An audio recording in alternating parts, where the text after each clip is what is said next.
Hello, today I'm gonna show you how to install Opera browser on Samsung Galaxy A36.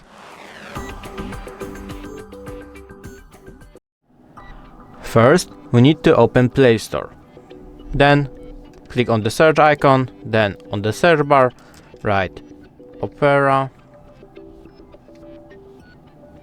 First thing that pops up, Opera browser, install. Now we just wait a little bit. Once it's done, just click on open.